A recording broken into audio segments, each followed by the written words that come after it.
Let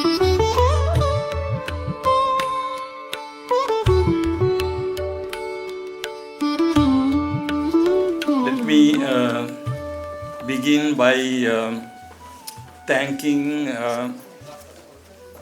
the district administration of Lakhisarai, Mr. Mithilesh Mishra, and the organization, and also Professor Anil Kumar, the convener of this conference, for inviting me for this very important and also joyous occasion. Yesterday I was coming from Kurukshetra, where Gita Mahotsav was inaugurated, and so today I am here taking part in Lakhisarai Academic Conclave on the occasion of Lalpahari Mahotsav Lakhisarai, and organized by District Administration of Lakhisarai, Bihar. So we all know that looking at and taking part in Gita Mahotsav, there is so much cultural, philosophical, religious in this country to be celebrated, and it's a long history, and also the illustrious history adding to the world culture with its religions and philosophies. And Bhagavad Gita, we were celebrating yesterday, and the celebrations are still going on. I'll be joining again towards the end.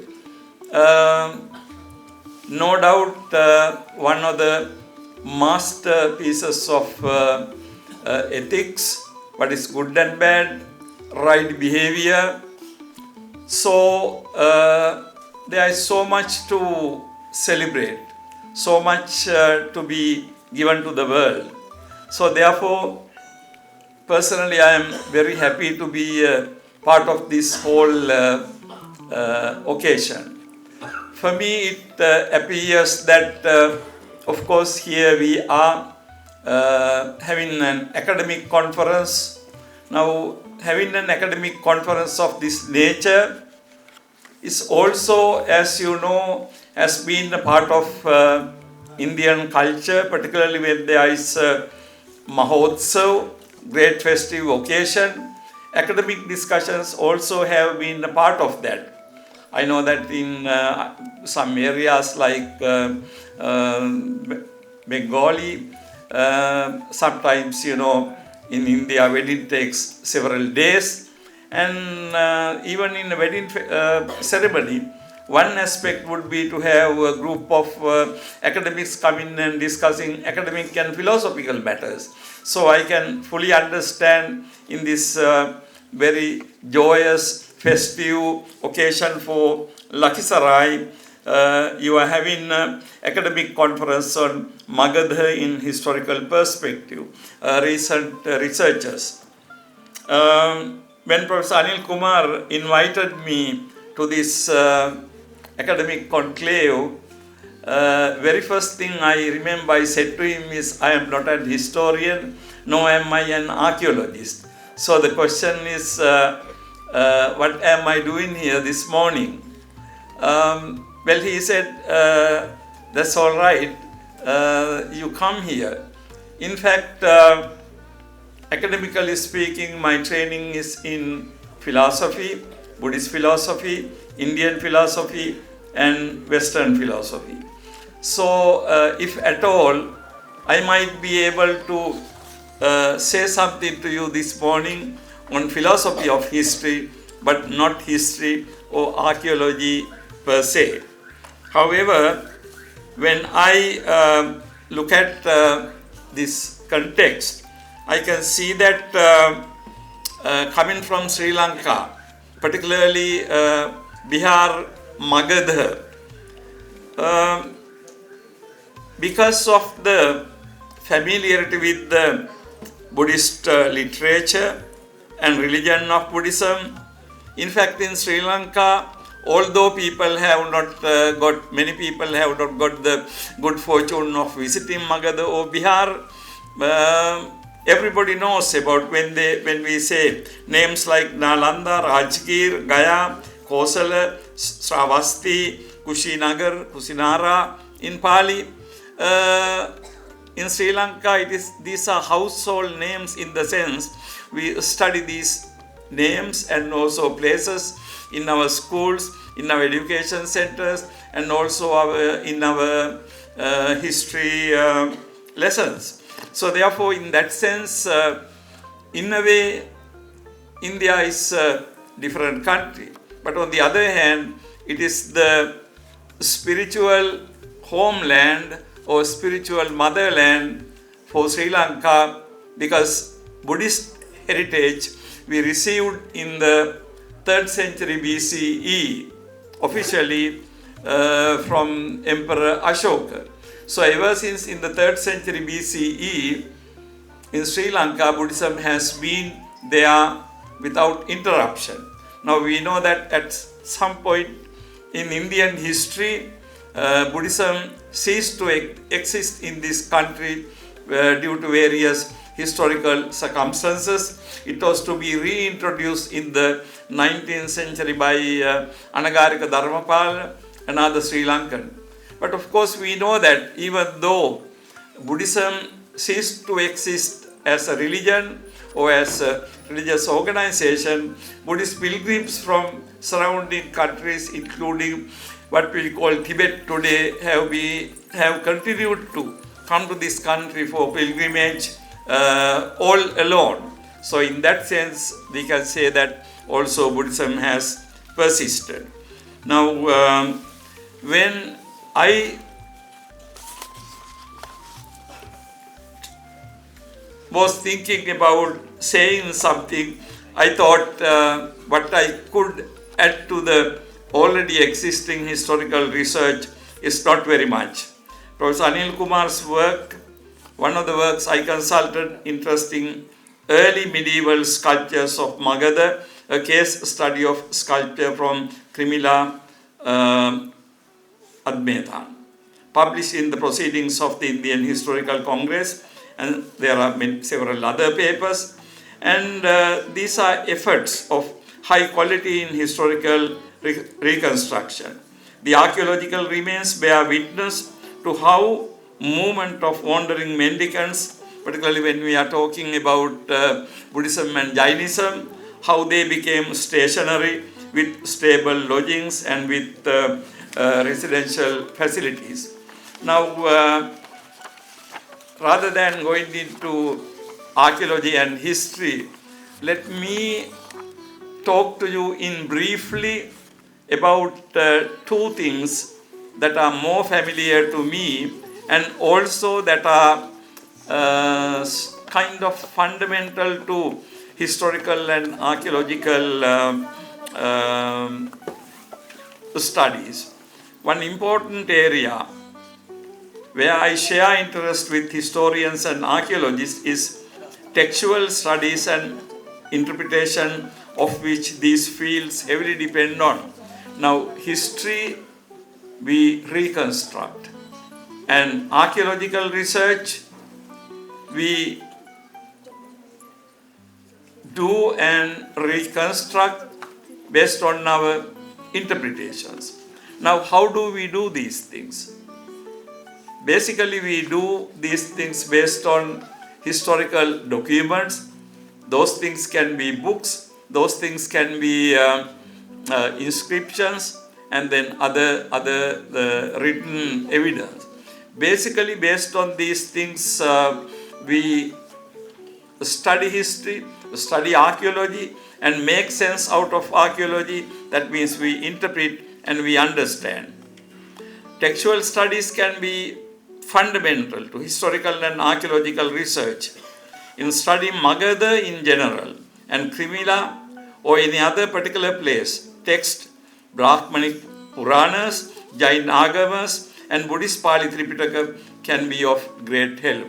Particularly as a person who is familiar with Buddhist Pali literature, we know this, particularly the Magadha is a very, very familiar term that happens in the Buddhist canon. The Buddhist literature in particular has ample information relevant to Magadha, Kosala and many other kingdoms known in the Buddhist literature.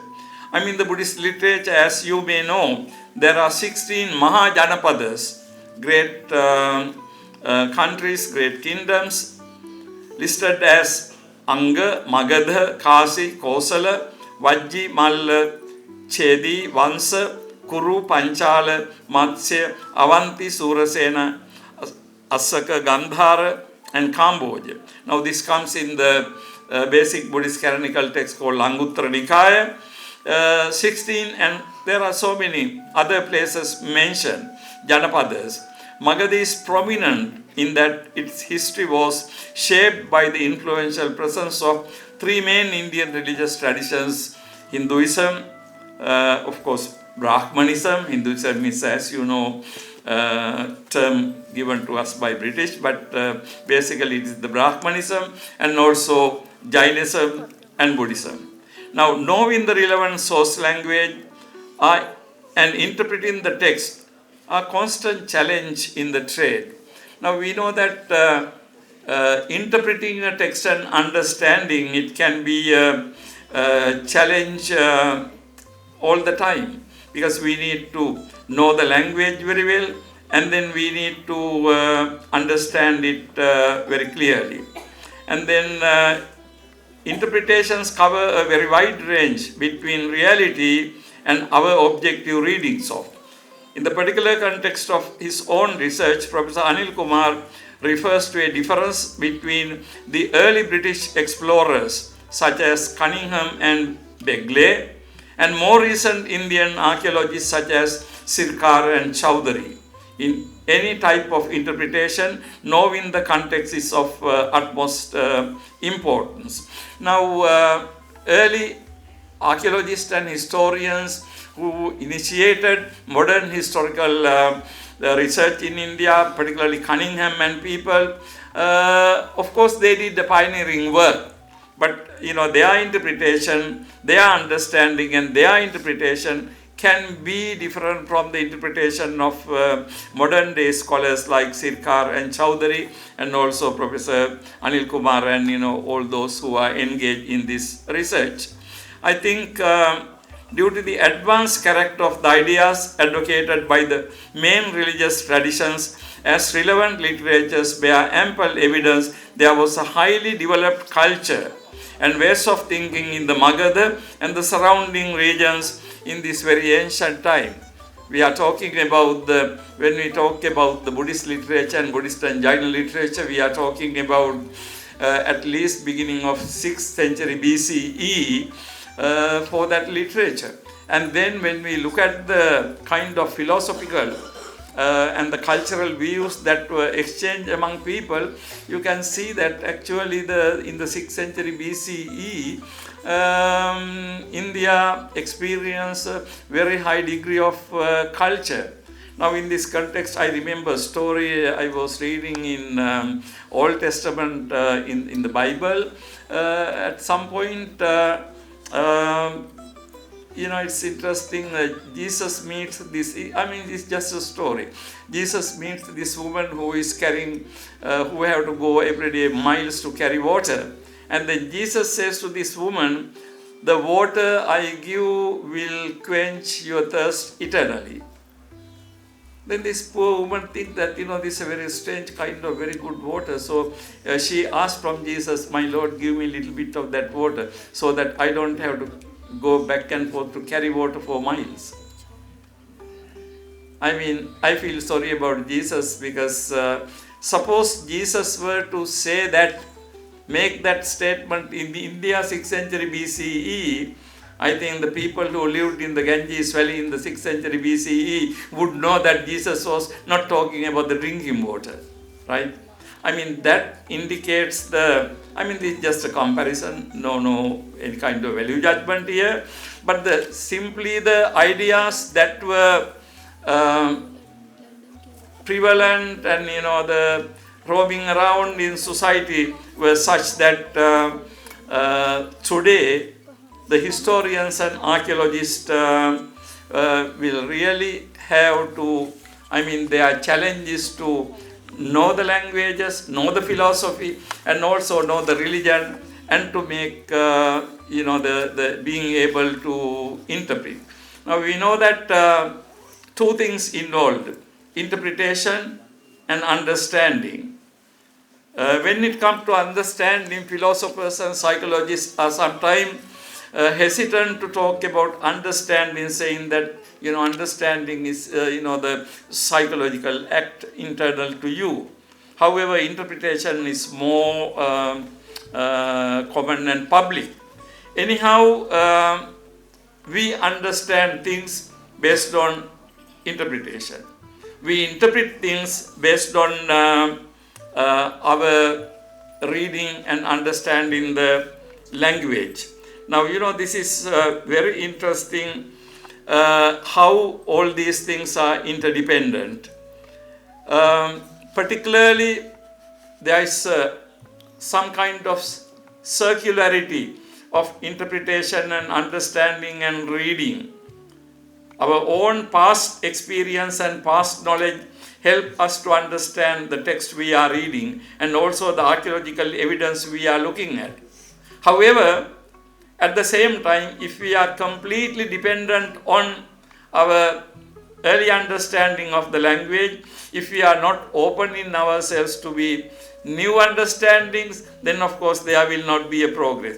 So it's a kind of very interesting dynamic process going on between your learning a language and reading a text, in this particular case Pali or Ardhamagadi or Sanskrit, whatever the languages. First we as students learn these languages and then we learn some meanings to these things. However, when we try to understand the text, whatever the text, it can be archaeological monument or even a written text or whatever, based on that, then the issue is, are we completely understanding it based on our past experience? Actually, yes and no.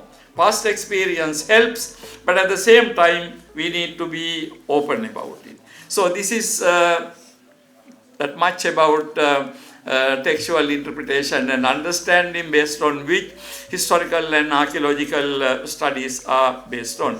Finally and lastly, let me address another issue which is even a little bit more philosophical. The question is, why do we study history? Why do we study archaeology? Why do we do historical reconstruction? And what is the meaning of that? I mean, are we doing it for its own sake or for something else? An early point to be cautious in the study of history is the challenges of safeguarding objectivity. Now again, we come to interpreting text, as mentioned earlier, becomes crucial in this endeavor. The interpretation does not occur in a vacuum. It has to be guided by prior knowledge, which we have gained by reading, understanding, reflecting. But at the same time, one cannot be guided totally by one's previous knowledge. So, the circularity of interpretation, which I referred to earlier, is a dynamic process that has to be. Particularly, we have Prof. Anil, Kumar and people who are seniors and experts, but for those people who will be coming to these fields of particularly history and archaeology, I think it would be good to keep in mind that how we need to be educated in the context and also in the background information in order to make sense out of pieces of papers and pieces of wood and pieces of stones we come across in our research. Historical reconstruction is done for various purposes. But if we take the situation, say, of a country, it is done to understand the past. But what is the use of it? we may give many answers to this question referring to our glorious past, national glory and the like. Another way to answer this question would be to say that it is in order to know that we are related, that we are the results of causal processes, that we are dependent on our reality is interdependent. Now this second point, okay, we study history and archaeology in order to understand, in order to know about our own past, our own glory, which all of us have to know. Now particularly if we look at the the reality in this country, all need to know the past. But beyond going beyond Indian context, larger Indian context, if you take the entire South Asia, then we know that the indebtedness of those countries to Indian culture and religion. Particularly if we take a country like Sri Lanka, where we received Buddhism and it has been cherished. As I said earlier, people know sometimes the names of Indian ancient cities more than they do Sri Lankan ancient cities, or even more than average Indian people know about the ancient Indian history. Now that is because that culture has come to us. Now this is one part of that. I think the larger part, more broader part of this whole, my question will be, knowing history and archaeology is also for us to know that we are not isolated, we are not independent, we are an interdependent reality. Now, in order to explain this, let me refer to this very well-known Buddhist concept of Pratitya Samutpada, in Pali Paticca Samuppada, which we translate into English as dependent origination. Now, the idea of dependent origination is that everything in the universe, including human beings and their actions, and all aspects of reality, including animals, plants, oceans, rivers, and all are causally conditioned, dependently arisen, and hence cannot be separated sharply from one another. Now here I would like to get your attention, make you to pay your attention to this larger reality of dependent nature of human existence. Now, what is the significance of knowing this? Actually, the significance is that ultimately to know that all of us are related historically, philosophically, and also, as a result of that, sentimentally and ideologically. The historical and archaeological studies pursued by scholars like Prof. Anil, Kumar, and many others present here, we come to know that the past, they are molded by many factors, among which is the major religions born and persisted in this country, Hinduism, Jainism and Buddhism. How we are to make sense of multiple presence. Now again, India presents a very big challenge to the religious world, because this country is the birthplace for what we call Hinduism today, starting from Vedic tradition, and then Jainism and Buddhism. However, those are the main religious traditions, but within the Buddhist literature itself, we read about during the time of the Buddha 64 types of different religious beliefs, and main 6 religious teachers in the 6th century BCE who went around and taught and traveled in Magadha. However, at the same time, the interesting thing is this: when you have more than one religion and more than one great world-renowned religions, it's kind of very interesting how you manage the presence of all these religions in one world, in one reality. Because usually religions are matters of heart. And also we believe that our religion is true. Of course, we have to believe that your religion is true. Otherwise, you will not follow it. But when it comes to say that, okay, our own religion alone is true, I think that has to be managed carefully. As all of us know, in Rigveda we have Ekanghi Sat Vipra Baudha Vadanti. reality is one, sages describe it differently. Now, this is one way of rationalizing it, reconciling it. I personally don't believe that all religions are one. I don't want to debate that here, but having said that, we have to also admit that all religions are trying to ultimately provide ultimate solutions to the problems we perceive as ultimate human problems. Now, in that sense, all religions have, their purpose. Now, the statement is open for more than one interpretation.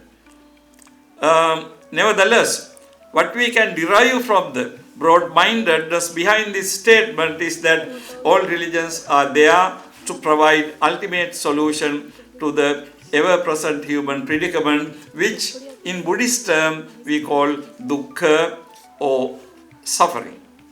Now, I don't need to go into details of these things. Let me conclude. The opposite of suffering, as we know, is happiness, yearning of all people, in fact of all living beings. It is the perennial human aspiration that is being articulated by the Brihadaranyaka Upanishad. Asator mam sadgame, tamasor mam jyotirgame, mrityor mam amritangame. Lead me from unreality to reality, from darkness to light, and from death to immortality. Now, in these words, you find the perennial aspiration of not only Indian people, not only South Asian people, people of all over the world, all living beings. Ultimately, you need power to attain immortality, truth, and peace. So, let me conclude by saying, in the last analysis, all pursuits of knowledge, including the study of history and archaeology, and all knowledge itself that we generate from our such pursuits should have liberation of all beings. Now again, liberation, I do not mean only the liberation we try to achieve ultimately, but the liberation in all types of bondages that we encounter in our daily life. So the liberation of all kinds of all beings from all types of suffering and cessation of suffering, and ultimately creation of happiness as their ultimate goal. So again, let me thank you for inviting me for this occasion. All the historical and archaeological studies and all the other studies are ultimately to lead all of us who are engaged in that to happiness and bliss, adding my wishes to achieve happiness and bliss. Let me conclude. Thank you very much.